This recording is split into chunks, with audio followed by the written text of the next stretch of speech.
My mother-in-law, Margaret, was holding her precious cleaning supplies gift like it was a crown jewel, that smug smile plastered across her face as she watched me unwrap rubber gloves and toilet bowl cleaner in front of 30 family members.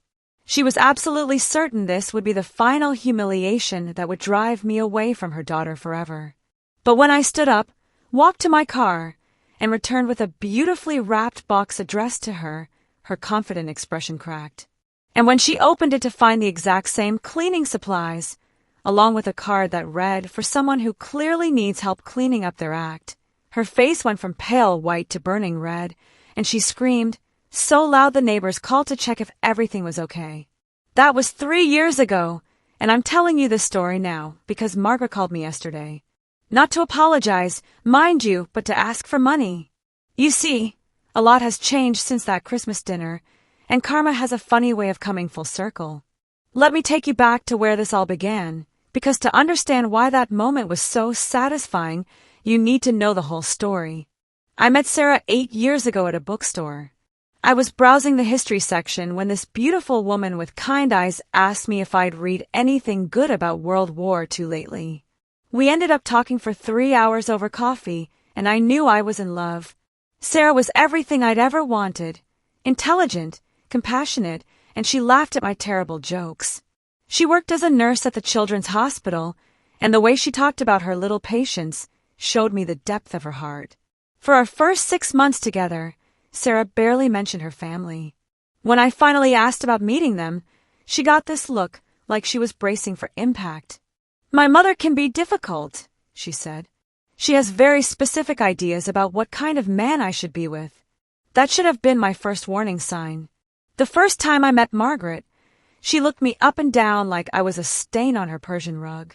I was wearing my best suit, had brought flowers and wine, and was genuinely excited to meet Sarah's mother.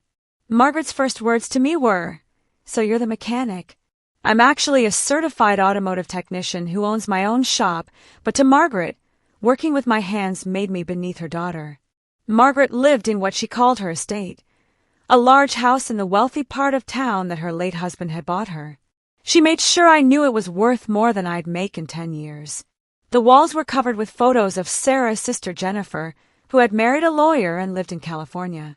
Jennifer was clearly the golden child, the one who had married well, and produced 2 grandchildren that Margaret bragged about constantly. During that first dinner, Margaret spent the entire evening telling me about all the successful men who had asked Sarah out. Doctors, lawyers, businessmen. "Sarah has always attracted such accomplished gentlemen," she said, her eyes never leaving mine. The message was clear. I wasn't good enough. But Sarah loved me, and that's what mattered. We got married 2 years later in a small ceremony. Margaret made it clear she was disappointed it wasn't the grand wedding she'd envisioned for Sarah, but she still showed up in a dress that cost more than our entire wedding budget. For the first few years of our marriage, I tried everything to win Margaret over. I fixed her car for free when it broke down. I repaired her fence after a storm. I even painted her entire garage one weekend when she mentioned it needed to be done. But nothing was ever good enough. If I did something nice, it was just what any decent man should do. If I didn't do something she expected, I was proving what kind of husband I really was. The breaking point came that Christmas 3 years ago. We'd been married for 5 years, and Margaret had never once given me a real Christmas gift. Usually, she gives Sarah something expensive and beautiful, and then hand me a gift card to Home Depot or Lowe's with a comment about how practical men appreciate practical gifts. But that year was different. That year, Margaret had invited the entire extended family to her house for Christmas dinner. Sarah's aunts, uncles, cousins, 30 people in total. It was like she was staging an intervention. Throughout dinner, Margaret kept making little comments. When I complimented the turkey, she said, "Yes, well, some of us know how to cook." When I helped clear the table, she told everyone, "At least he's trainable." The whole family was watching this slow-motion character assassination, some looking uncomfortable, others nodding along with Margaret's subtle cruelty. Then came gift time. Margaret had orchestrated it like a performance. All the expensive gifts for everyone else came first. Jennifer's kids got hundreds of dollars worth of toys. Sarah got a beautiful jewelry set that probably cost more than my monthly mortgage payment. Even distant cousins got thoughtful, generous gifts. Then Margaret turned to me with this theatrical flourish. "And for my son-in-law," she announced loudly, making sure everyone was watching. She handed me a beautifully wrapped box, the same elegant wrapping paper she'd used for everyone else's gifts. I opened it carefully, hoping that maybe, finally, she'd given me something that showed she saw me as family. Inside were rubber cleaning gloves, toilet bowl cleaner, glass cleaner, and furniture polish. At the bottom was a card that read, "Since you seem to enjoy manual labor so much, here's something to help you keep busy." The room went silent. I could feel 30 pairs of eyes on me, waiting to see how I'd react. Sarah's face went red with embarrassment and anger. Some of the family members looked shocked. Others seemed to think it was funny. Margaret was beaming, absolutely glowing with satisfaction. She'd finally done it. Humiliated me so completely in front of the entire family that surely I'd have no choice but to leave in shame. But I didn't leave. Instead, I stood up calmly, thanked her for the gift, and told everyone I'd forgotten something in my car. I walked outside, and Sarah followed me, tears in her eyes. "I'm so sorry," she whispered. "I can't believe she did that." I looked at my wife, this amazing woman who'd stood by me for 5 years while her mother tried to tear us apart, and I made a decision. I opened my trunk and pulled out a box I'd been saving for the right moment. Inside were the exact same cleaning supplies Margaret had just given me, still in the shopping bag from the store. "What's that?" Sarah asked. "Your mother's Christmas gift," I said. "I bought these 3 weeks ago when she made that comment about how my shop always smells like motor oil. I was going to give them to her as a joke, but then I thought it might be too mean. But you know what? Sometimes mean is exactly what someone deserves." I wrapped the box right there in the driveway, using the emergency wrapping paper I keep in my car for last-minute gifts. Sarah watched me, and slowly, a smile spread across her face. We walked back into that house, and I announced loudly, "Before we leave, I have one more gift to give." I walked straight up to Margaret and handed her the beautifully wrapped box. "For someone very special," I said loud enough for everyone to hear. Margaret's eyes lit up. After publicly humiliating me, she thought I was about to kiss her feet with some expensive peace offering. She opened the box with great fanfare, expecting something wonderful. The look on her face when she saw those cleaning supplies was worth every insult she'd ever thrown at me. Her mouth fell open, her face went white, and then she saw the card. "For someone who clearly needs help cleaning up their act." The room erupted. Some people gasped, others started laughing, and Margaret's face went from pale to bright red in about 3 seconds. "How dare you!" she screamed, throwing the box at my feet. "Get out of my house! Get out right now!" "With pleasure," I said calmly, taking Sarah's hand. "Merry Christmas, Margaret." As we walked out, I could hear the chaos behind us. Some family members were laughing, others were arguing, and Margaret was still screaming about respect and dignity. The neighbors actually called to check if everything was okay, because they could hear her from 3 houses away. That night marked a turning point in our marriage. Sarah had seen her mother's true colors in the most public way possible, and for the first time, she stopped making excuses for Margaret's behavior. "I'm done," Sarah told me as we drove home. "I'm done pretending her cruelty is okay, just because she's family." The fallout was immediate. Margaret called Sarah every day for weeks, demanding I apologize and threatening to cut her out of the will if I didn't grovel for forgiveness. But Sarah stood by me. For the first time in her life, she chose her husband over her mother's manipulation. Margaret tried everything. She had other family members call us. She showed up at Sarah's work. She even tried to turn Jennifer against us, but Jennifer had always been uncomfortable with how Margaret treated me, and she actually thought the whole thing was hilarious. "About time someone gave her a taste of her own medicine," Jennifer told Sarah over the phone. For 3 years, Margaret barely spoke to us.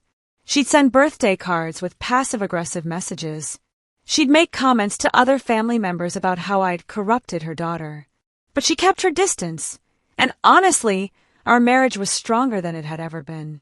Then yesterday, the phone rang. "Hello, is this David?" The voice was Margaret's, but it was different. Smaller somehow. Less imperious. "Yes, this is David. This is Margaret, Sarah's mother." I waited. I wasn't going to make this easy for her. "I'm calling because I need to ask you something. Could you possibly lend me some money?" Now this was interesting. The woman who had spent years telling me I wasn't good enough, who had humiliated me in front of 30 family members, was asking me for money. "What kind of money are we talking about, Margaret?" "Well, it's just that things have been difficult since the market crashed, and the house needs some repairs, and Jennifer can't help right now because they just bought a new house, and I thought maybe." I let her struggle through the explanation. Apparently, Margaret's estate was falling apart. The roof was leaking, the foundation had problems, and she needed about $15,000 to fix everything. Her investment portfolio had taken a hit, and she'd been too proud to ask for help until now. "Why are you calling me?" I asked. "Why not ask Sarah?" There was a long pause. Because Sarah said she wouldn't give me a penny unless I called you myself and asked properly." So Sarah had grown an even stronger spine than I'd realized. Good for her. "Margaret," I said slowly, "do you remember what you gave me for Christmas 3 years ago?" Another pause. Yes. "Do you remember what you said when you gave it to me?" "David, do you remember humiliating me in front of your entire family because you thought I wasn't good enough for your daughter?" Silence. "Do you remember telling Sarah she should leave me and find someone more successful? Someone with a college degree and a white-collar job?" "Please, David, Well, here's something interesting, Margaret. That automotive shop you looked down on, the one that made me too working class for your precious daughter, it's been doing very well. Very well indeed. I now own 3 shops, employ 22 people, and my net worth is probably higher than yours ever was." I could hear her breathing on the other end of the line. "But more importantly," I continued, "I have something you never had, the love and respect of your daughter. Sarah doesn't need your approval anymore, Margaret. She doesn't need your money or your validation. She has a husband who adores her and a life that makes her happy." "I know I made mistakes," Margaret said quietly. "I know I was difficult, but I'm family." "No," I said. "Sarah's my family. You're just someone who made my wife's life miserable for 30 years. Another long silence. "However," I said, and I could practically hear her perk up with hope, "Sarah still loves you, despite everything you've put her through. So I'm going to make you an offer." "What kind of offer?" "I'll give you the $15,000 you need. But there are conditions." "What conditions?" "First, you're going to apologize to me. Not some half-hearted sorry that doesn't mean anything. A real apology, where you acknowledge every cruel thing you've said and done over the years." Okay. "Second, you're going to apologize to Sarah for putting her in the middle of our conflict and for trying to manipulate her into choosing between us." "Yes, all right." "And third," I said, savoring this moment, "every month when you make your payment to pay me back, because yes, this is a loan, not a gift, you're going to include a note thanking the mechanic who saved your house." The silence stretched on for nearly a minute. "Margaret, are you still there?" "Yes," she said, her voice barely a whisper. "I'm here. So do we have a deal?" Another pause. "Then, we have a deal." "Good. I'll have the paperwork drawn up. Sarah and I will be over this weekend to discuss the terms and get everything signed." "David!" "Yes." "Thank you." "You're welcome, Margaret. Oh, and one more thing." "What's that?" "Next Christmas, when you're thinking about gifts, maybe consider something that doesn't come from the cleaning supply aisle." I hung up the phone and couldn't help but smile. Sarah walked into the room just then. "Was that my mother?" she asked. "It was. And she's about to learn what it really means to eat humble pie." Sarah sat down next to me, shaking her head in amazement. 3 years ago, if someone had told me this is where we'd end up, I never would have believed it." "What do you mean?" "I mean you having all the power, my mother begging you for help, and me being completely on your side. She leaned over and kissed my cheek. I'm proud of you, you know that. For what? For standing up to her. For showing me what real strength looks like. And for still being willing to help her even after everything she put you through. I'm not doing it for her, I said. I'm doing it for you. And maybe a little bit for the satisfaction of watching her have to thank the mechanic every month for the next few years. Sarah laughed, that same beautiful laugh that made me fall in love with her 8 years ago in that bookstore. You know what the funny part is, she said. What's that? She never even asked what those cleaning supplies cost me. Turns out, treating people with dignity and respect doesn't cost anything at all. This weekend, when Sarah and I go to Margaret's house to finalize the loan agreement, I'm going to look around at her leaking roof and crumbling foundation, and I'm going to remember that Christmas dinner 3 years ago. I'm going to remember how she tried to break me with a box of cleaning supplies and a smug smile. And then I'm going to hand her a check that will save her house, written by the mechanic she thought would never be good enough for her daughter. The man she tried to humiliate publicly, who ended up being exactly what her daughter needed all along. They say living well is the best revenge. But sometimes, being in a position to help the person who tried to destroy you, that's even better. Because at the end of the day, Margaret will go to bed in a house that's been saved by someone she spent years looking down on. And every month, when she writes, "Thank you" on that payment, she'll remember the night she learned that character matters more than class and kindness counts more than cash. Sometimes the best gift you can give someone is exactly what they gave you. Margaret taught me that lesson herself. If you enjoyed the story of sweet vindication, please hit that like button and subscribe for more tales of justice served cold. And let me know in the comments, what's the most satisfying moment of karmic justice you've ever witnessed? I love reading your stories, and who knows, maybe your tale of triumph will be the next one I share.